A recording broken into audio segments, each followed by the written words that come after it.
of the body and comparing them to different models of ratios, of form, and so on, you can know exactly what kind of a personality has taken birth in that body. So the Lord, his body has all auspicious characteristics according to the science, Vedic science of physiognomy. Generally, when Lord Krishna appears, he does so in a family of kshatriyas, kings, as did Lord Ramachandra, and sometimes in a family of brahmanas, such as Narayan Rishi or Lord Chaitanya. But Krishna accepted the role of son to Maharaj Nanda, despite the fact that Nanda belonged to the Vaishya community. The business of the Vaishya community is trade, commerce, and the protection of cows. Therefore, his friend, who may have been born into a Brahmana family, expressed his wonder at how such an exalted child could take birth in a family of Vaishyas. Anyway, he pointed out the auspicious signs on the body of Krishna to the boy's foster father, Nanda Maharaj. He continued, "This boy has a reddish luster in 7 places: his eyes, the ends of his hands, the ends of his legs, his palate, his lips, his tongue, and his nails. A reddish luster in these 7 places is considered to be auspicious. 3 parts of his body are very broad: his waist, forehead, and chest. 3 parts of his body are short: his neck, thighs, and genitals. 3 parts of his body are very deep: his voice, intelligence, and navel. There is highness in 5 parts of his body: his nose, arms, ears, forehead, and thighs. In 5 parts of his body there is fineness: his skin, the hairs on his head and other parts of his body, his teeth, and his fingertips. The aggregate of all these bodily features is manifest only in the bodies of great personalities. The fate lines on the palm are also considered to be auspicious bodily symptoms. In this connection, one old gopi informed King Nanda, 'Your son possesses various wonderful fate lines on his palms. There are the signs of lotus flowers and wheels on his palms, and on his soles there are the signs of a flag, a thunderbolt, a fish, a rod for controlling elephants, and a lotus flower. Please observe how auspicious these signs are.'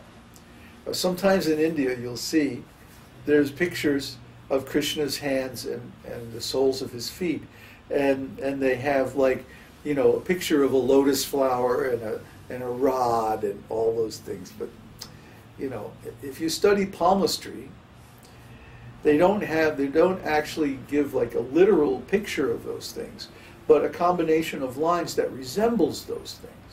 And they're given those names because those are convenient names that remind you of the particular formation. Like constellations? Yeah, similar to the constellations in the sky, right. Like the Big Dipper doesn't really look like a dipper, you know, or the lion doesn't really look like a lion. But, you know, it sort of looks like, you know, you can superimpose that figure on those stars and it sort of looks like that. Well, it's the same way with palmistry. The lines on the hands and feet, they sort of resemble those different things. And when those are present, that's considered very auspicious. You see, so in Vedic civilization, all these sciences, physiognomy, palmistry, different forms of astrology, you know, there's spiritual astrology, mundane astrology, and so on. They were all very highly developed. And according to these different sciences, all good qualities were observed in the body of Krishna. 3, pleasing. Beautiful bodily features which automatically attract the eyes are called ruchira, pleasing.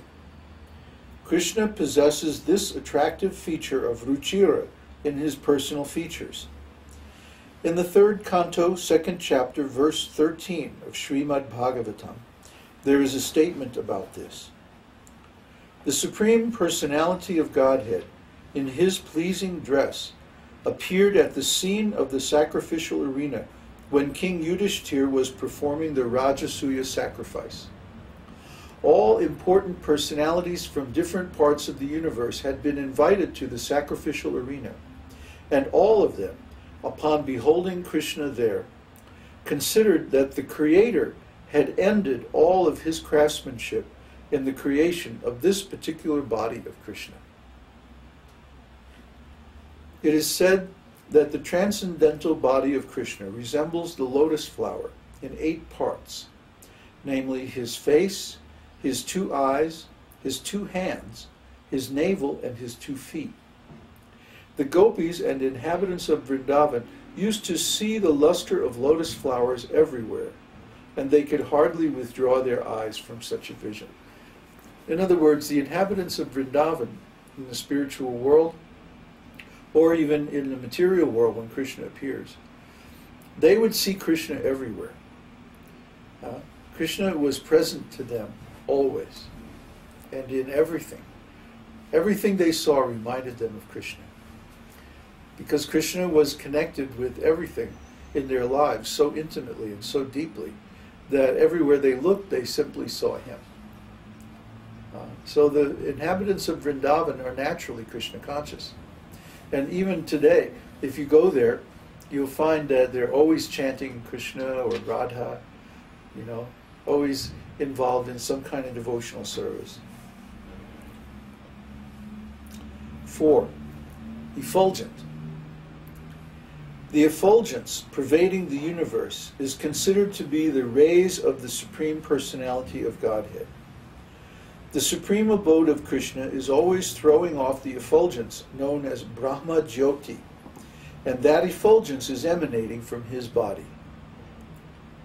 The luster of the hosts of jewels fixed on the chest of the Lord can defeat even the luster of the sun.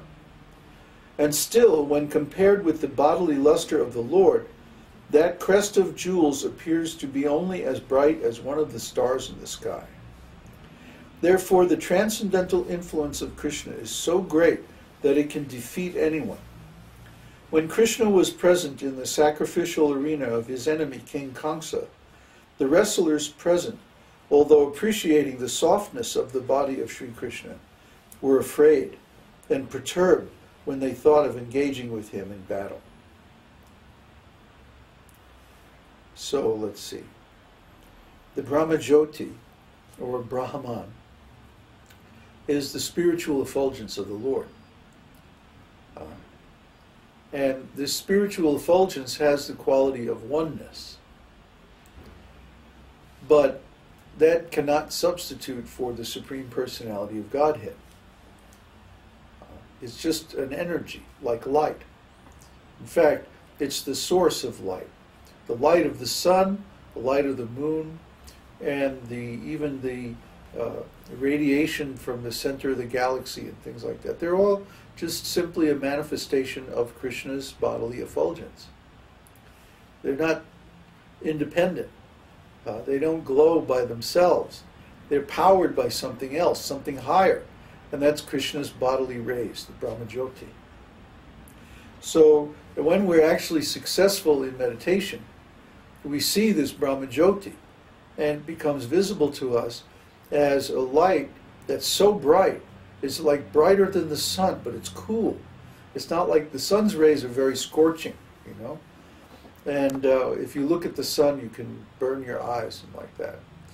But when you see the Brahma Jyoti within, this light is very beautiful and cool and pleasing, even though it's many, many times brighter than the sun. So this is Brahman realization. And this is basically the first step in self-realization. Śrīmad-Bhāgavatam says, Brahmeti paramatmeti bhagavan iti shabdite. That this non-dual substance, that is the absolute truth, is known as in 3 phases as Brahman, Paramatma, and Bhagavan, or the spiritual effulgence, the Supersoul, and the Supreme Personality of Godhead. So one should realize these three phases of the Supreme Absolute Truth, one after the other, and in that way attain complete self-realization. And that's the actual goal of meditation or spiritual life. So the ornaments on the Lord's body, you know, in the old days, before Kali Yuga, jewels had, they could be imbued with energy, and they would actually glow. In fact, you could even use them as lamps. Sometimes the Nagas, the sacred snakes, are described as having jewels on their forehead that allow them to navigate in this subterranean realm where there's no light.